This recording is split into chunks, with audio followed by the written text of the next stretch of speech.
Hi guys, good morning everyone. Welcome to the class. How are you all doing today?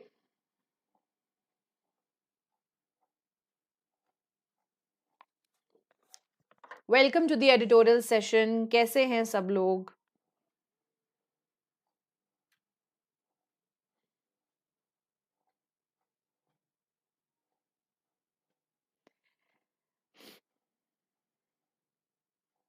Okay, so if I am audible and visible to you, please confirm once. Start करते हैं class को. जिसने भी channel को subscribe नहीं किया है subscribe कर लो और क्लास को लाइक और शेयर भी कर दो सो दैट सभी स्टूडेंट्स एडिटोरियल देख सकें. I am good. How are you?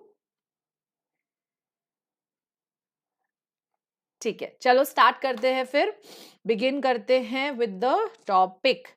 सो आज का टॉपिक क्या है, चलिए देखते हैं. पेन लगा लेते हैं और फिर देखते हैं. Okay, so ethnic quagmire on the Manipur violence. So quagmire क्या होता है?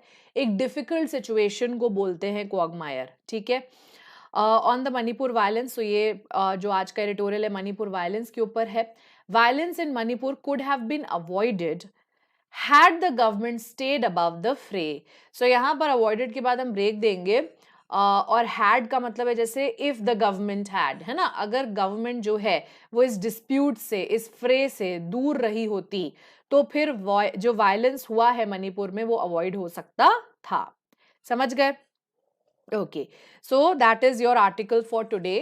अच्छा, आज जो आपकी 2:30 PM वाली क्लास थी सो वो आज ना होकर कल होगी. कल संडे को लूंगी मैं 2:30 PM पर जो आपकी प्लस क्लास है उसको. ठीक है, सो जो प्लस के स्टूडेंट्स हैं उनको तो ये इन्फॉर्मेशन दे दी है. जो नॉन प्लस स्टूडेंट्स हैं और सब्सक्रिप्शन लेना चाहते हैं, क्योंकि ये जो बैच है आपका 2:30 PM का, ये आपको सारे एग्जाम्स के लिए, प्रीलिम्स और मेंस के लिए प्रिपेयर करवाता है. और ऐसे प्रिपेयर करवाता है कि एक भी क्वेश्चन नहीं होगा इंग्लिश में जो आप नहीं कर पाओगे. सो अगर आप सब्सक्रिप्शन लेना चाहते हैं तो डिस्काउंट कोड साक्षी24 है, तो उसका इस्तेमाल करके सब्सक्रिप्शन आज के आज ही ले लीजिए. बिकॉज ऑफ कोर्स ये बैच जो है वो आप अभी ज्वाइन करेंगे तभी आपको फायदा मिलेगा, क्योंकि अब एक साथ सारी नोटिफिकेशंस आ जाएंगी. फिर आपके पास सोचने का भी टाइम नहीं होगा. जिसने पहले से प्रिपेयर करके रखा होगा वो ही एक पैनिक फ्री सिचुएशन में रहेगा. सो अभी से ही हमें प्रिपेयर करना है. ठीक है, चलो बिगिन करते हैं with the vocabulary part. Alright, so quagmire जैसे कि मैंने आपको बताया कि डिफिकल्ट सिचुएशन को बोलते हैं. फ्रे जैसे कि मैंने आपको बताया एक फाइट, एक डिस्प्यूट को बोलते हैं. सागर अबव द फ्रे नहीं, वहां स्टे लिखा हुआ है. स्टे अबव द फ्रे विच मीन्स लड़ाई से दूर रहना. ठीक है बेटा.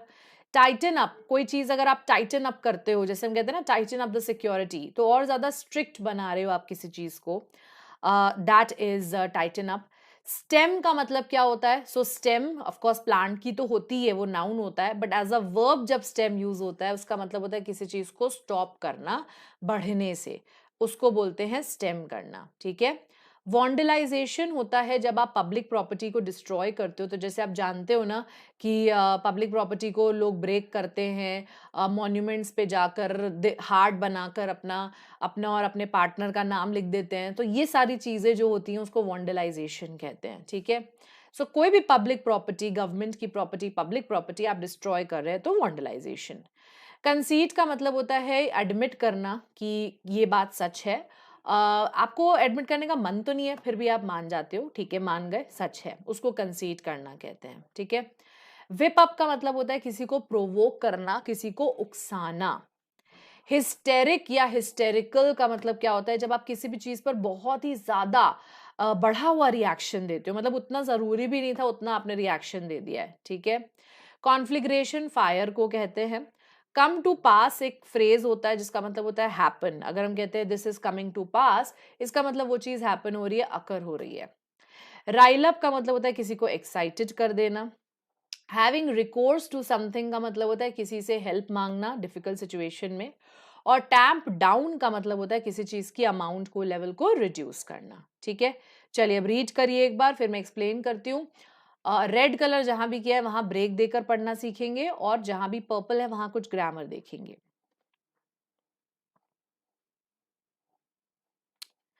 Oh wow, Minnie, that's wonderful, beta. I'm so happy for you. Congratulations.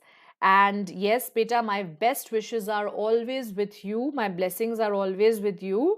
आप बहुत अच्छा करो लाइफ में. That's my prayer for you. All the best. हर्ष, आपका मेल बेटा मुझे नहीं दिखा. मैंने चेक किया था कल. शायद मुझे मिला ही नहीं है. चेक किया था मैंने, आपको बोला भी था कि मैं चेक करूंगी और किया भी था. नहीं मिला है मुझे मेल आपका.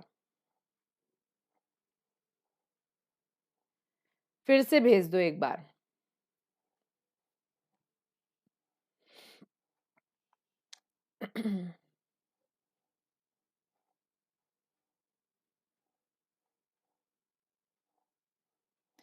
ब्रेक देकर रीड करना really help the lot.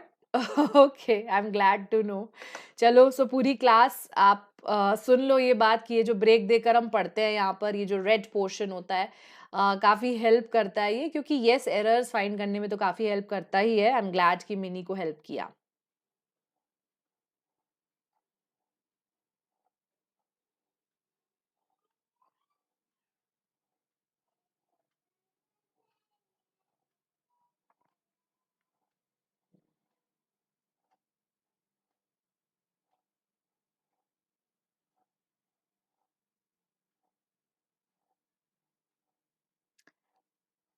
Happy birthday, Pratap. God bless you with good health, happiness, prosperity, and your selection in the exams, in all the exams.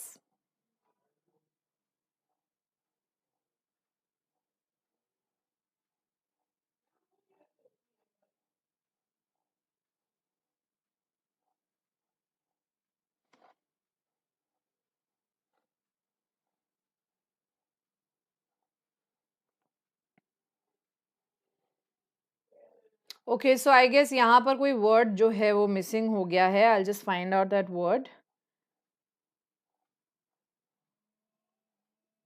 I am sure plus minus नहीं होगा.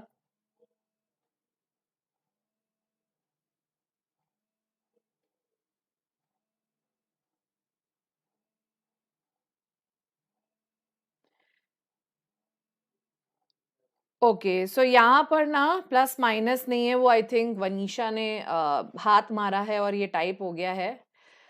Identities Titan up होगा. Okay, सो यहाँ पर जो लिखा है ना, identities Titan up होगा. हाँ, मैंने अभी जस्ट चेक किया, ये वनीशा का काम है. ओके, सो चलो मैं एक्सप्लेन करती हूँ आपको. The concept of unity in diversity is not an abstract one. Unity in diversity का मतलब क्या होता है कि जब आप बहुत सारे रिलीजन, बहुत सारे तरीके के अलग अलग लोग एक साथ रहते हैं, उसको बोलते हैं यूनिटी इन डाइवर्सिटी. ठीक है, तो ये जो कॉन्सेप्ट है ये एब्स्ट्रैक्ट नहीं है. इसका मतलब है ये रियल कॉन्सेप्ट है. सो नॉट एब्स्ट्रैक्ट का मतलब क्या होता है? रियल. सो ये कॉन्सेप्ट एकदम रियल है. एक मल्टी एथनिक नेशनल या प्रोविंशियल सेटिंग जैसे कि इंडिया है. मल्टी एथनिक आप समझते हो ना, यहाँ पर इतनी सारी एथनिसिटीज, रिलीजन, कल्चर सब एक साथ इंडिया में रहते हैं ना, तो ऑब्वियस सी बात है वो कह रहे हैं कि इस सेटिंग में, मतलब इस सिनारियो में जो इंडिया में है, जहाँ बहुत सारे रिलीजन साथ में रहते हैं, द अकोमोडेशन ऑफ डिफरेंसेस. अब मैं देखो डिफरेंसेस के बाद पढ़ूंगी इज. ये जो डिफरेंसेस है इसके बाद पढ़ूंगी मैं इज. अब मस्ट फॉर प्रोग्रेस. और फिर वो बीच वाला पोर्शन पढ़ूंगी जो रेड में है. ठीक है, अब देखना. वो बोल रहे हैं कि अब इतने सारे लोग रहते हैं यहाँ पर, तो अकोमोडेशन का मतलब क्या होता है? अगर आप कोई चीज अकोमोडेट कर रहे हो तो आप उसको रहने दे रहे हो. तो डिफरेंसेस को रहने देना इज अ मस्ट. मतलब डिफरेंसेस पार्ट एंड पार्सल होते हैं. अगर किसी डिफरेंस ऑफ ओपिनियन है, कोई कुछ कह रहा है, कोई कुछ कह रहा है, तो वो सारी चीजें पार्ट एंड पार्सल होती हैं, तो हमें वो रहने देनी होंगी. वो मस्ट हैं फॉर प्रोग्रेस. यहाँ पर इज अकोमोडेशन के लिए है. ठीक है ना बेटा, कि आप डिफरेंसेस को रहने दे रहे हो तो वो जरूरी है प्रोग्रेस के लिए. अब मैं बीच वाला पोर्शन पढ़ती हूँ. Differences in a way that bestows means gives socio-cultural recognition of identities while striving for constitutional unity and equality through governance.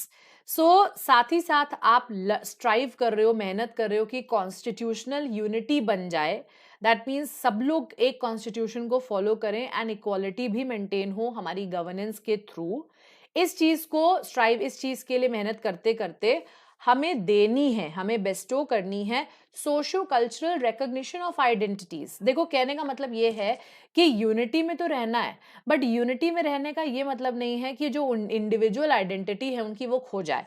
अब जैसे मान लो 4 रिलीजन है, ABCD, ठीक है, तो यूनिटी में तो रहना है सभी ने, ठीक है, सबने यूनिटी में तो रहना है, पर एक ही अपनी आइडेंटिटी भी होनी चाहिए, सी की भी होनी चाहिए, बी की भी होनी चाहिए, डी की भी होनी चाहिए। तो वो ऐसा कह रहे हैं कि ये भी मेंटेन करना है, इनके आपस के डिफरेंसेस को भी हमें अकोमोडेट करना है, तभी हम प्रोग्रेस कर पाएंगे। The conditions for a conflict arise when identities tighten up. So conflict की जो कंडीशंस हैं, लड़ाई की जो कंडीशंस हैं, वो तब स्टार्ट होती हैं, तब अराइज होती हैं जब आइडेंटिटीज इनकी टाइटन अप, मतलब स्ट्रिक्ट हो जाती हैं, ठीक है, एंड बिकम एक्सक्लूसिविस्ट। स्ट्रिक्ट का मतलब क्या है कि ए जो है वो बी को बर्दाश्त ही नहीं कर रहा है, इसी तरह से बी भी सी को बर्दाश्त ही नहीं कर रहा है, इतने स्ट्रिक्ट हो जा रहे हैं अपनी आइडेंटिटीज में कि नहीं भैया, बी आप हमारे पार्ट नहीं हो, सी आप हमारे पार्ट नहीं हो, तो आप एक्सक्लूड करते रहते हो लोगों को कि no you are not a part of us, तो हम आपको एक्सेप्ट भी नहीं करेंगे। तो जब ऐसी बातें होने लगती है ना, तब कॉन्फ्लिक्ट होता है, leading to grievances over perceived neglect of one group. और फिर क्या होता है कि ग्रीवांसेस, प्रॉब्लम स्टार्ट होती हैं, एंड परसीव्ड मतलब ऐसा लगता है कि एक आध कोई ग्रुप जो है वो कंप्लीटली निग्लेक्ट हो रहा है, ठीक है। But good governance that focuses on accommodation and dialogue helps stem. So यहां पर ये भी मुझे रेड करना चाहिए था वैसे, लेकिन वहां ग्रामर भी दिखानी है। तो हेल्प्स पता है किसके लिए लिखा है? गवर्नेंस के लिए। तो वो बोल रहे हैं कि अच्छी गवर्नेंस जो फोकस करती है इस बात पे कि हम अकोमोडेट भी करें और बातचीत भी करें। ओके, अकोमोडेट मतलब सभी को अपने में एडजस्ट भी करें और उनके साथ बातचीत भी करें। तो these things actually the governance helps stem, stem का मतलब है stop the possibilities of a deterioration of such conditions into violence. मतलब अगर आप जो है वो सबके साथ बातचीत करते हैं और उनको अकोमोडेट भी करते हैं, इंक्लूड भी करते हैं, तो फिर वो पॉसिबिलिटी खत्म हो जाती है ना कि ये कंडीशंस वायलेंस में ब्रेकआउट होंगी। नो, सो ये कंडीशंस वायलेंस में ब्रेकआउट नहीं होती, तो डिटोरेट नहीं हो रही है कंडीशंस, डिटोरेट मतलब और बुरी नहीं हो रही है। The spurt of violence, spurt means increase of violence in Manipur that led to mass displacement. बहुत सारे लोग जो हैं वो अपनी जगह से हट गए, डिस्प्लेस हो गए क्योंकि वायलेंस हुआ। द लॉस ऑफ लाइव्स, बहुत सारी जाने गई, हाउसेस, चर्चेस, टेम्पल्स को वॉन्डलाइज मतलब उनको डिस्ट्रॉय किया गया। बिसाइड्स आर्सन अक्रॉस 5 डिस्ट्रिक्ट्स, सो लड़ाई झगड़ा हुआ 5 डिस्ट्रिक्ट्स में। might have been a consequence of a long standing hill valley identity divide in the state. So Manipur में बेसिकली हिल और वैली का आइडेंटिटी है कि जो लोग हिल एरिया में रहते हैं, जो लोग वैली एरिया में रहते हैं वहाँ के, तो इनमें अलग अलग कम्युनिटीज बनी हुई हैं एंड लॉन्ग स्टैंडिंग मतलब बहुत समय से इनकी एक लड़ाई चल रही थी और अब वो लड़ाई एकदम से भयंकर वाले वायलेंस में ब्रेकआउट हो गई है। But it was also avoidable, पर हम इसको अवॉइड भी कर सकते थे।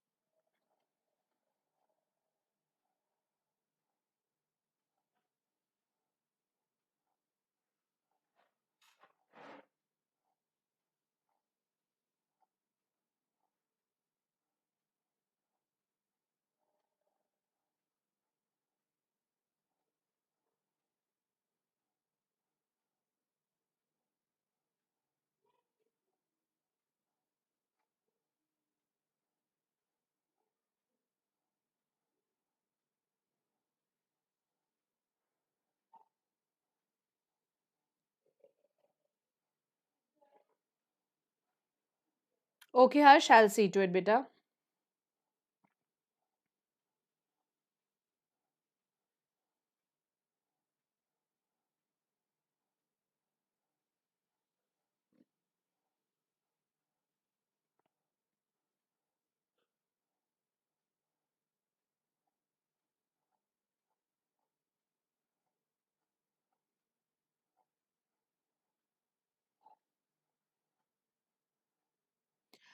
द ट्रिगर वॉज, अब ट्रिगर मतलब कॉज, कि किस चीज की वजह से एकदम से वायलेंस हो गया। तो वायलेंस क्यों हुआ? बिकॉज ऑफ अ रैली, जो कि बुलाई किसने थी? All tribal students union Manipur ने। सो एक रैली बुलाई गई थी इनके द्वारा वेंसडे को, और उस रैली में वो इस कदम को, जो गवर्नमेंट ने कदम लिया है, बताते क्या कदम है, उसके अगेंस्ट प्रोटेस्ट कर रही थी, है ना। सो रैली प्रोटेस्ट करने के लिए करी गई थी, और कदम क्या था?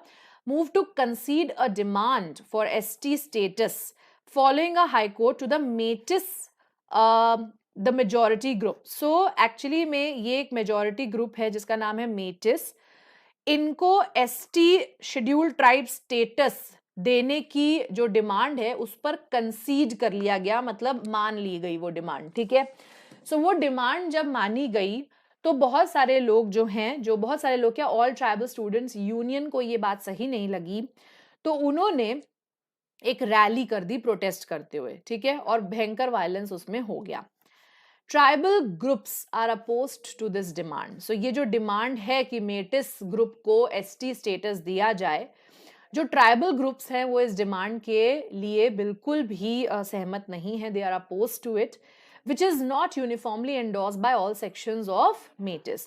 और ये जो डिमांड है ये सपोर्ट नहीं की गई है बाय ऑल सेक्शंस ऑफ मेटिस। सो मेटिस जो ग्रुप है वो भी इसको सपोर्ट नहीं कर रहे। नॉट यूनिफॉर्मली एंडोर्स मतलब है कि मेटिस में भी कुछ लोग जो है वो सपोर्ट कर रहे होंगे और कुछ नहीं कर रहे होंगे, है ना। सो यूनिफॉर्म एंडोर्समेंट नहीं है, यूनिफॉर्म सपोर्ट नहीं है, ऐसा वो कह रहे हैं। While the grievance that according ST status would eat into the reservation pie, so यहाँ पर accord का मतलब होता है देना, ठीक है। तो ये एक्चुअली में ब्लू वाला पोर्शन देखो कनेक्टेड है। सो ये सेंटेंस देखो काफी लंबा है, क्या चीज किससे कनेक्टेड है मैंने उसको अलग अलग कलर में किया है। सो ग्रीवांस कनेक्टेड है सीम्स से, ओके, और यहाँ पर कंसर्न कनेक्टेड है इज से। सो ये आपके सब्जेक्ट्स हैं। तो चलो अब मैं आपको एक्सप्लेन करती हूँ। ईट इनटू रिजर्वेशन पाए, ईट इनटू पाए का मतलब होता है किसी का शेयर खा लेना, है ना। अब अगर केक में आपका शेयर कोई खा ले, so that person is eating into your पाए, आपका शेयर आपसे छीना जा रहा है और कोई और उसका फायदा उठा रहा है। तो वो कह रहे हैं कि ये जो ग्रीवांस है ना, ये जो प्रॉब्लम सामने आ रही है कि अगर एसटी स्टेटस मेटिस ग्रुप को दिया जाता है तो क्या होगा कि इनको ये स्टेटस देने से जो हिल ट्राइबल कम्युनिटीज है ना, उनका रिजर्वेशन का शेयर चला जाएगा, ठीक है, समझ रहे हो। हिल ट्राइबल कम्युनिटीज जो है इसीलिए अपोज कर रही हैं क्योंकि उनका शेयर चला जाएगा अगर मेटिस ग्रुप को एसटी स्टेटस मिला, ठीक है। सो ये grievance seems to be somewhat valid. तो ये ग्रीवांस, ये इनका प्रॉब्लम हमको ऐसा लगता है कि वैलिड है। Their raging concern, उनका बढ़ता हुआ गुस्सा और ये worry is not entirely born out of reason. So इनका ये जो बढ़ता हुआ वरी है, अब इसमें ये क्या बढ़ता हुआ वरी है भी हम वो देखेंगे, बट ये जो वरी है वो इसलिए नहीं पैदा हुआ बिकॉज ऑफ रीजन, मतलब कोई रीजन है इसलिए वो वरी कर रहे हैं, and has been use by tribal leaders to whip up hysteric anti valley sentiments. So यहाँ पर विप अप का मतलब है कि बढ़ाना, हिस्टेरिक मतलब एग्जैजरेटेड सेंटिमेंट्स, मतलब इतना रिक्वायर्ड भी नहीं है और जबरदस्ती में आप रिएक्शन दे रहे हो, ओवर रिएक्ट कर रहे हो, ठीक है। तो वो कह रहे हैं कि इनका ये जो कंसर्न है it is not entirely born out of reason, मतलब प्रॉपरली एक रीजन उन्होंने नहीं दिया है, एंड इसको ट्राइबल लीडर्स इस्तेमाल कर रहे हैं ताकि वो बढ़ा सके एग्जैजरेटेड एंटी वैली सेंटिमेंट्स, मतलब बहुत ज्यादा हल्ला मचा सके, तिल का ताड़ बना सके, इसलिए ट्राइबल लीडर्स उसको यूज कर रहे हैं, ठीक है। अब कंसर्न क्या है? That this will compromise traditional land ownership, कि मतलब अगर मेटिस ग्रुप को जो है वो ये स्टेटस मिल जाता है एसटी स्टेटस, तो फिर ट्रेडिशनल लैंड ओनरशिप भी कॉम्प्रोमाइज होगी क्योंकि उनका रिजर्वेशन भी बाकियों का जाएगा और जो लैंड ओनरशिप है उनकी उसमें भी कहीं ना कहीं लड़ाइयां हो सकती हैं कि अब मेटिस को कितना मिलेगा, हिल ट्राइबल कम्युनिटीज को कितना मिलेगा, उसमें भी लड़ाइयां हो सकती हैं। द कॉन्फ्लिग्रेशन एक्चुअली में होता है आग, बट यहाँ पर वायलेंस को बोला गया है, was also the consequence of brewing discontent against what tribal groups perceived as the state government's biased actions. So tribal groups को हमेशा ऐसा लगता रहता है कि state government ना उनके against bias है, बहुत ज़्यादा discrimination करती है. तो tribal groups ऐसा perceive करते हैं, ऐसा समझते हैं कि state government हम पे discrimination कर रही है, इसीलिए उनके मन में ब्रूइंग डिसकंटेंट है. ब्रूइंग मतलब बढ़ता हुआ, डिसकंटेंट मतलब डिससैटिस्फैक्शन, एंड इस डिससैटिस्फैक्शन की वजह से भी उन्होंने वायलेंस कर दिया. तो ट्राइबल ग्रुप्स ने वायलेंस क्यों किया, ये भी एक रीजन है.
Sorry, Bini, I just saw your message, बेटा.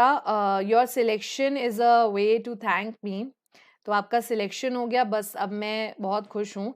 If you are there in class तो आप मुझे एक ईमेल भेजो एंड वील टॉक. बस आपका सिलेक्शन ही चाहिए था और कुछ नहीं चाहिए. I think she must have left. I'm so sorry I didn't read the message. Okay. If the state's Bharatiya Janata Party led government had acted with alacrity का मतलब होता है readiness. तो अगर वहाँ की जो बीजेपी लेड गवर्नमेंट है, उन्होंने रेडीनेस के साथ जो है, बिल्कुल तैयारी के साथ जल्दी जल्दी काम किया होता और ये परसेप्शन रिमूव किया होता. परसेप्शन का मतलब क्या होता है, कैसे आप चीजों को समझ रहे हो, है ना. परसीव मतलब अंडरस्टैंड करना. सो ये जो अंडरस्टैंडिंग अगर उन्होंने रिमूव करी होती, that it was biased towards one dominant section, this situation would not have come to pass. So have के बाद यहाँ V3 ही लगा हुआ है, come V3 form of verb होता है. तो यहाँ पर come to pass को आप समझ लीजिए happened या occurred लिखा हुआ है. तो वो बोल रहे हैं कि अगर, अब जैसे लास्ट लाइन में ये लिखा था ना कि ट्राइबल ग्रुप्स को ऐसा लगता है कि गवर्नमेंट उनके अगेंस्ट बायस रहती है, उनको उनके राइट्स नहीं देती है. तो अगर स्टेट की जो बीजेपी पार्टी है, गवर्नमेंट, उनको ये यकीन दिलाती और अलैक्रिटी, रेडीनेस के साथ एक्ट करती कि हमने आपको कोई भी बायस ट्रीटमेंट नहीं दिया है, राइट, तो फिर वो गुस्सा होते ही नहीं, उनको ऐसा फील होता ही नहीं विक्टिम जैसा कि यार हमारे साथ बायस हुआ है. तो फिर वो ऐसी सिचुएशन आती ही नहीं, अकर ही नहीं होती. ठीक है. इन इट्स ओवर जेलसनेस, देखो जेलस का मतलब क्या होता है, जील मीन्स एंथुजियाज्म. तो वो कह रहे हैं अपनी ओवर एंथुजियाज्म में, in a war against drugs, the government had indulged in eviction drives, which included one that had affected a Kuki village in March and had prompted some of the BJP's tribal MLAs to raise this issue of the perceived bias in governance and seek a change in the party's state leadership. तो क्या हुआ actually में, वो ये बोल रहे हैं कि वहाँ की जो गवर्नमेंट है ना, उन्होंने एक वॉर अगेंस्ट ड्रग्स करके कैंपेन चलाया होगा. ठीक है, कि भाई ड्रग्स कोई इस्तेमाल ना करे तो उसके अगेंस्ट हम वॉर करते हैं. सो वॉर अगेंस्ट ड्रग्स, वो कैंपेन चलाया होगा. तो उसमें, उस कैंपेन में गवर्नमेंट ने क्या किया था, एविक्शन ड्राइव्स की थी. एविक्ट करने का मतलब होता है निकालना किसी को. ठीक है. सो एविक्शन ड्राइव्स, ऐसी ड्राइव्स, ऐसे एक्सरसाइजेस करवाई थी जिसमें बहुत सारे लोगों को निकाला जा रहा था. which included one that had affected a Kuki village in March. So एक वहाँ का विलेज है कुकी विलेज, और वहाँ से बहुत सारे लोगों को निकाला होगा, तो वो विलेज अफेक्ट हुआ मार्च में. एंड फिर क्या हुआ कि कुछ प्रॉम्प्ट मतलब एनकरेज, ठीक है, तो अब उनको निकाला गया जब, तो it encourage some of the BJP tribal MLAs. So BJP के जो ट्राइबल एमएलएज थे ना, वो इनकरेज हुए इस इशू को रेज करने के लिए of a perceived bias in governance, कि मतलब कुकी विलेज से ही लोगों को निकाला गया, और कहीं से क्यों नहीं निकाला गया। तो बायस जो है वो क्रिएट हुआ, एंड उन्होंने पार्टी का स्टेट लीडरशिप चेंज करने की डिमांड करी। सो ये वॉर अगेंस्ट ड्रग्स वाला जो सिनारियो हुआ उसमें जो है वो, क्योंकि ऐसा लगा कि अच्छा सिर्फ कुकी विलेज के साथ ऐसा हुआ, तो उनको लगा बायस हो रहा है उनके साथ, एंड स्टेट लीडरशिप को चेंज करने की भी डिमांड हुई। तो इसीलिए लड़ाइयां तब से शुरू हुई।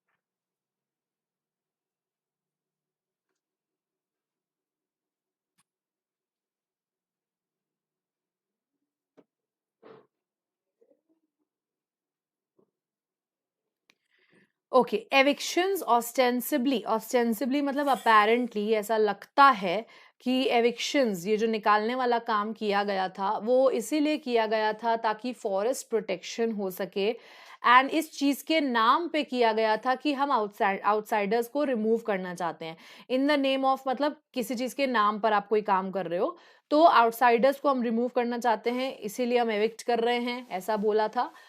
तो evictions actually tend to cause passions to rile up. Okay, so passion का मतलब क्या होता है आपके, सो पैशन होता है किसी चीज के लिए आपका एंथुजियाज्म, राइट। अब यहाँ पर पैशन वुड मीन गुस्सा, बिकॉज राइल अप का मतलब होता है किसी को गुस्सा दिलाना। सो वो अंदर के जो आपके पैशंस हैं, जो आपके इमोशंस हैं ना, वो गुस्से में कन्वर्ट हो रहे हैं among people dependent on the hills for a livelihood. मतलब लाइवलीहुड का मतलब है उनकी अर्निंग ही इस बात से हो रही है कि वो वहां पर हिल्स पर रहते हैं, वहीं पर उनका काम धंधा है, तो इसीलिए उनको अगर वहां से निकाला जाएगा तो उनको गुस्सा आएगा ही ना। सो बस वही वो बोल रहे हैं कि फॉरेस्ट प्रोटेक्शन के नाम पे, और कि आउटसाइडर्स हैं आप उनके इस बात के नाम पर आप उनको निकाल तो रहे हो, पर उनका लाइवलीहुड यहीं पर है, आप उनको हिल्स से निकाल रहे हो। Doing so without recourse to resettlement and compensation break only heightens a sense of injustice among those affected. तो जो लोग अफेक्ट हुए, मतलब जिन लोगों को निकाला गया है, अगर आप उनको रीसेटलमेंट का सोल्यूशन नहीं देते हो, मतलब अगर आप उनको निकाल रहे हो पर वहां कहीं और रहने की जगह नहीं दे रहे हो, दूसरी चीज है आप उनको कॉम्पनसेशन नहीं दे रहे हो, तो एक सेंस ऑफ इनजस्टिस उनके में और बढ़ ही जाएगा, हाइटन ही हो जाएगा। उनको लगेगा एक तो हमें निकाल दिया, ऊपर से ना तो हमें रिकोर्स दिया, रिकोर्स मतलब हेल्प करना, सल्यूशन देना कि अच्छा अब निकाला तो कहाँ जाकर रीसेटल होंगे, कहाँ जाकर रहेंगे, कहाँ जा, सो कुछ पैसा दे दे ताकि कॉम्पनसेशन उनके पास रहे, और अपना पैसा वो बेसिकली रीसेटलमेंट पे वो यूज कर सकते हैं, सर्वाइव कर सकते हैं उसके साथ। अगर आप ये चीजें उनको नहीं दे रहे हो तो इनजस्टिस का जो उनका ख्याल है कि हमारे साथ इनजस्टिस होता है, बायस होता है, तो वो बढ़ ही जाएगा ना, right. With the union government taking a charge of security, a tamping down of violence should follow. अब यूनियन गवर्नमेंट चार्ज टेक कर ही रही है, हाँ, कि हम सिक्योरिटी मेंटेन करेंगे, वायलेंस अब इसके बाद कम हो जाना चाहिए, टैम्प डाउन मतलब कम हो जाना चाहिए, but for the grievances to melt down, grievances the problems, चलो वायलेंस तो कम हो जाएगा, पर क्या ग्रीवांसेस या प्रॉब्लम्स खत्म होंगी? पर अगर आप चाहते हैं कि मेल्ट डाउन हो जाए, खत्म हो जाए ग्रीवांसेस, तो क्या होना चाहिए? The faltering state government must convene an all-party mechanism to reach out to people across ethnic divides. So across ethnic divides मतलब ethnicities, सारे religions, वहाँ के सारे cultures, सारे groups, tribal groups को reach out करो, उनसे बात करो, राइट। सो अगर आप चाहते हो कि ग्रीवांसेस भी मेल्ट डाउन यानी कि खत्म हो जाएं, तो ये जो गलती करता हुआ स्टेट गवर्नमेंट है ना, फॉल्टरिंग मतलब गलती करती हुई ये जो स्टेट गवर्नमेंट है ना, इनको क्या करना चाहिए, इनको बुलानी चाहिए एक ऑल पार्टी मैकेनिज्म, एक ऑल पार्टी मैकेनिज्म बनाना चाहिए। सो कन्वीन अ मीटिंग होता है ना, सो एक ऑल पार्टी मैकेनिज्म, एक ऐसा सिस्टम उनको बनाना चाहिए ताकि वो सारे एथनिक लोगों, सारे ट्राइबल ग्रुप्स को रीच आउट कर सके, उनकी प्रॉब्लम्स को 1 to 1 समझ सके और फिर उसके लिए सोल्यूशन निकाल सके। ठीक है, सो स्टार्टिंग में थोड़ा पॉइंट डिस्क्रिप्टिव था, but we are analysing the situation of Manipur today in this article, कि वहां पर अगर वायलेंस हो रहा है तो क्यों हो रहा है, कैसे अवॉइड भी हो सकता था, ऐसी बातें वो कह रहे हैं। या एनालिटिकल इज द टोन। ठीक है, समझ आया सबको, क्रिस्टल क्लियर हुआ? ठीक है, so now I will meet you tomorrow. So tomorrow we will have the 2:30 PM class which is on Plus. So please ensure जो लोगों ने सब्सक्रिप्शन नहीं लिया है वो सब्सक्रिप्शन ले ले, साक्षी 24 कोड यूज करके सब्सक्रिप्शन ले लीजिएगा और इस बैच को जरूर से ज्वाइन कर लीजिएगा ताकि आपको पूरी की पूरी प्रेपरेशन आपकी इंग्लिश की एक साथ हो जाए।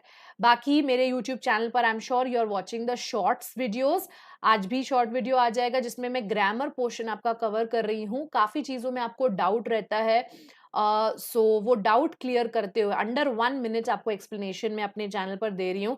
सो प्लीज इंश्योर कि आप वो जरूर से देखें और अपने डाउट्स ग्रामर के क्लियर करें, क्योंकि वो भी आपको एरर डिटेक्शन में ही हेल्प करेगा। आज यही एक क्लास थी बस, बाकी वी विल मीट टुमारो। ठीक है, thank you so much. Class को लाइक कर देना जिसने भी नहीं किया, लाइक्स में कमी बहुत रहती है, सो प्लीज इंश्योर कि आप क्लास को लाइक कर दें। ओके, अलोंग और अलोंग साइड में आंसर जो है वो है अलोंग साइड। सो जिसने भी अलोंग लिखा फिर से उस वीडियो को देखो और समझने की कोशिश करो, आंसर उसका अलोंग साइड है, क्योंकि मैंने आपको एक्सप्लेन किया है नेक्स्ट टू ईच अदर वाली बात उसके अंदर। सो आंसर अलोंग साइड है। ठीक है, चलो बाय बाय।